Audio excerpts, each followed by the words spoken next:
Big boss Malayalam season 8 പുതിയ prediction list പുറത്തു വന്നിരിക്കുകയാണ്. അതിന്റെ സന്തോഷം തന്നെയാണ് ഇപ്പോൾ പ്രേക്ഷകർക്കെല്ലാവർക്കും. ആദ്യത്തെ പേര് ഏഷ്യനെറ്റിൽ സംപ്രേഷണം ചെയ്തിരുന്ന മൗനരാഗം പരമ്പരയിലൂടെ കല്യാണിയായ പ്രിയങ്കരിയായ ഐശ്വര്യ റംസായിയുടേതാണ്. രണ്ടാമതായി ഗീതാ ഗോവിന്ദം പരമ്പരയിലൂടെയും നിരവധി പരമ്പരകളിലൂടെയും മലയാളികൾക്ക് പ്രിയങ്കരനായ സാജൻ സൂര്യ എന്ന നടന്റേതാണ്.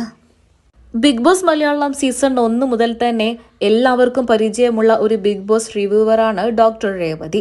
ഡോക്ടർ രേവതിയെയും ഇത്തവണ ബിഗ് ബോസിലേക്ക് പ്രതീക്ഷിക്കാം. കഴിഞ്ഞ എല്ലാ സീസണുകളിലും കേൾക്കാറുള്ള ഒരു പേര് തന്നെയാണ് സ്റ്റാർ മേജിക് അവതാരകയായി മലയാളികൾക്ക് പ്രിയങ്കരിയായി മാറിയ ലക്ഷ്മി നക്ഷത്ര. മറ്റൊരു പേര് നടിയും രാഷ്ട്രീയ പ്രവർത്തകയും ഒക്കെയായ അഞ്ജലി നായരുടേതാണ്.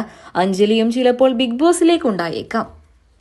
നടിയായ കനി കുസൃതിയുടെ പേരും അപ്ഡേറ്റുകളിൽ കേൾക്കുന്നുണ്ട്. മിക്കവാറും കനിയും ഉണ്ടായേക്കാം. മറ്റൊന്നാണ് ഇൻസ്റ്റഗ്രാമിലും യൂട്യൂബിലുമൊക്കെ അവതാരകനായി പ്രവർത്തിച്ചുകൊണ്ട് ഏറെ ശ്രദ്ധ നേടിയ രോഹൻ. രോഹനും ഇത്തവണ ബിഗ് ബോസിലേക്ക് ഒരു പക്ഷേ ഉണ്ടായേക്കാം. രോഹൻ ലോണ എന്നാണ് അദ്ദേഹത്തിന്റെ മുഴുവൻ പേര്.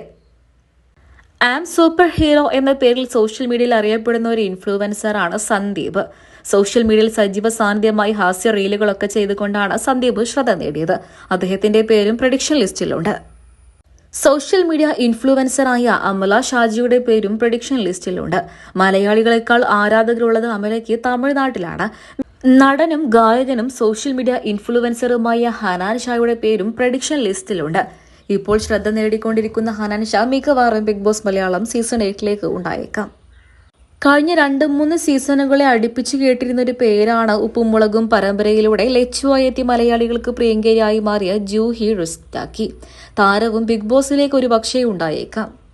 ആസിഫ് അലിയുടെയും കുഞ്ചാക്കോ ബോബന്റെയും ഒക്കെ നായികയായി ശ്രദ്ധ നേടിയ നടിയാണ് അനന്യ. അനന്യയും ഇത്തവണ ചിലപ്പോൾ ബിഗ് ബോസിലേക്ക് ഉണ്ടായേക്കാം. മറ്റൊരു താരമാണ് മീനാക്ഷി. അവതാരകയും നടിയും സോഷ്യൽ മീഡിയ ഇൻഫ്ലുവൻസറും ഒക്കെയായ മീനാക്ഷി ഒരു പക്ഷേ ബിഗ് ബോസ് മലയാളം സീസൺ 8 ഉണ്ടായേക്കാം. മറ്റ് 2 പേരുകളാണ് സോഷ്യൽ മീഡിയ റിവ്യൂവറും അതുപോലെ തന്നെ സിനിമ റിവ്യൂവറും നടന്മാരുമൊക്കെയായ സന്തോഷ് വർക്കി എന്ന് പറയുന്ന ആറാട്ടണ്ണന്റേതും അതുപോലെ തന്നെ അലിൻ ജോസ് പെരയും. ഇരുവരിൽ ഒരാൾ എന്തായാലും ബിഗ് ബോസ് മലയാളം സീസൺ 8 ഉണ്ടായേക്കാം. ട്രാൻസ്ജെൻഡർ കമ്മ്യൂണിറ്റിയെ റെപ്രസെന്റ് ചെയ്തുകൊണ്ട് മിക്കവാറും ജാസി എന്ന് പറയുന്ന ഇൻഫ്ലുവൻസറും ഉണ്ടായേക്കാം. ഇവരിൽ ആരൊക്കെയാണ് big boss Malayalam season 8 confirm ആയിട്ട് നിങ്ങൾക്ക് തോന്നുന്നതെന്ന് കമന്റ് ബോക്സിലൂടെ പറയാൻ മറക്കരുത്. നിങ്ങൾക്ക് എന്തെങ്കിലും പ്രഡിക്ഷൻ പേരുകൾ പറയാനുണ്ടോ?